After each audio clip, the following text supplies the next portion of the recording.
My name is Zoya. I'm 25 years old and I'm half Palestinian, half Ukrainian peace ambassador. My dad is Palestinian and my mom is Ukrainian. I grew up in a Palestinian refugee camp in Lebanon, in a camp called Ain al-Helwa, which is the largest refugee camp in Lebanon. And it was built after 1948, after the Palestinians were forced to flee Palestine during the Nakba, which we call as the catastrophe. And my grandfather was forced to flee Palestine, thinking that he's gonna come back in a couple of days. And now after 76 of Israeli occupation, Palestinians are still not allowed to go back. So I grew up in this Palestinian refugee camp, and in that community we used to hear gunfires, bombings and shootings, and somehow we got used to that. What we did not get used to was this reality of me being both Palestinian and Ukrainian. So for example, in 2006, when a war happened between Lebanon and Israel, we as Ukrainians were evacuated to Ukraine, whereas my dad as a Palestinian, he stayed behind and he was not allowed to evacuate because he is not Ukrainian. So this is the reality that made me always question, like, how could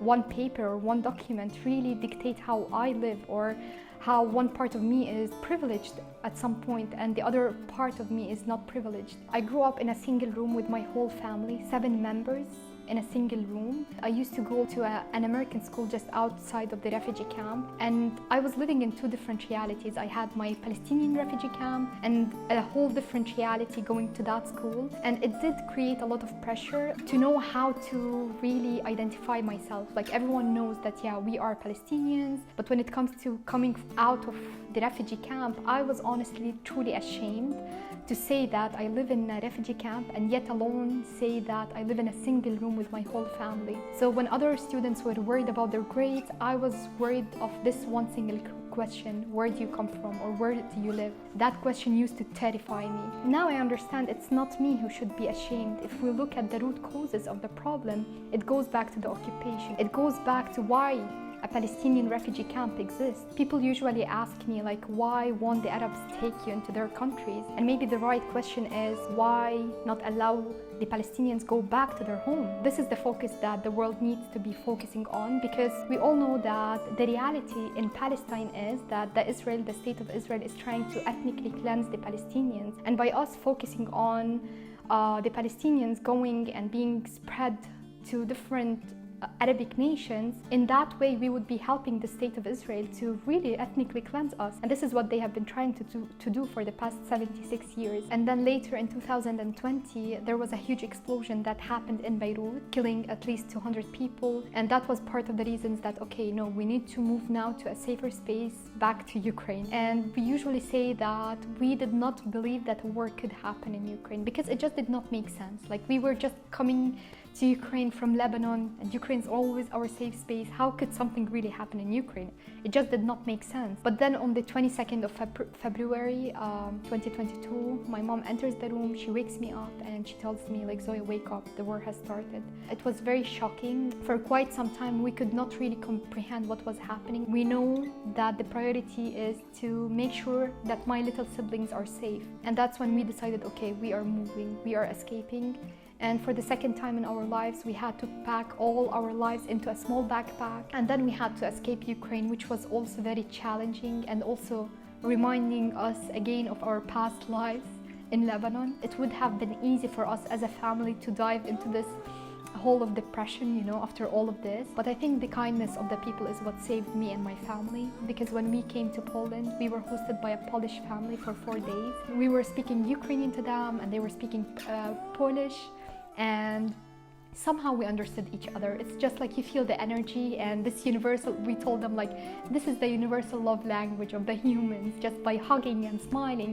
So we truly connected on a human level, you know. When we escaped the war in Ukraine and we came to Poland, I was telling my Polish family, I told them that I didn't want to go to Auschwitz. And we knew that we are in Poland, but I didn't know where Auschwitz was. And they were like, Zoya, Auschwitz is just 5 minutes away from here. And I really wanted to go there to understand more about the Jewish pain. And I've always heard stories from my grandfather telling me how the Nazis killed the Jews. And I needed to understand that pain more. So I went to the Auschwitz camp with my mom and we were terrified. We were really shocked. And what really left the most huge impact on me was when I was looking at the pictures of the children hanging on the wall, and I was looking straight into their eyes. I didn't know their stories, but I thought like everyone had a story. Every child there had a story. And I thought to myself, how did the world allow this to happen? What type of propaganda allowed this to happen to justify the killing of the Jews? And today I also wonder like what type of propaganda allowing what is happening in Gaza to happen? Because I know that one day will come and the pictures of the Palestinian children will be hanging on the wall, and people will question like what type of propaganda allowed me to justify the killing of those children. And I read somewhere on the in the Auschwitz camp that if we don't go back to our history, or if we don't remember our history, then we are condemned to repeat it. And this is what's happening today for the Palestinian people. When the current genocide in Gaza started, I felt the double standards, especially in the Western media, and especially like with the people around me. Like for example, if I were to introduce myself as a Ukrainian refugee, I would directly see the empathy in people's eyes. Whereas if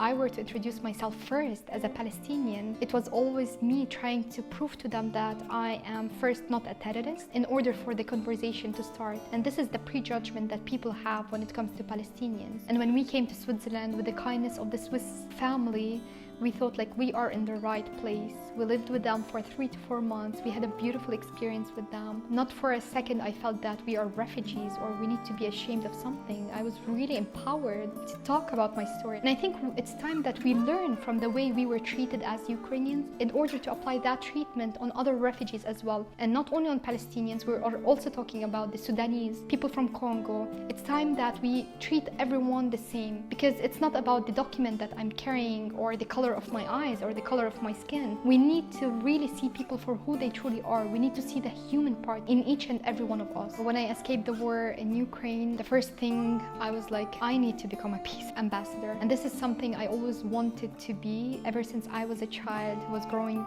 up in that single room. And now it's like 2 wars, refugee twice. I was like, that's enough. I need to be talking about peace. And in the recent months, the situation in Gaza, in West Bank, in Lebanon, continuous war in Ukraine, I was like, we cannot really talk about peace without talking about justice, because peace and justice come together. And also with the narrative, when we talk about Palestine, Israel, you always see people saying that it's super complicated, when in reality, it can't be any simpler. You have a state that is the occupier that has been occupying the Palestinians for the past 76 years, and you have the Palestinians who are oppressed. So you have the oppressor and you have the oppressed. You have the occupier and you have the occupied. So this is the reality we are talking about. Today I'm hopeful more than ever. Yes, I acknowledge the pain, I acknowledge the struggle, but I am also hopeful more than ever, because today I say that what's happening in Palestine is no longer related only to Palestinians. There are so many Swiss people who now know the narrative.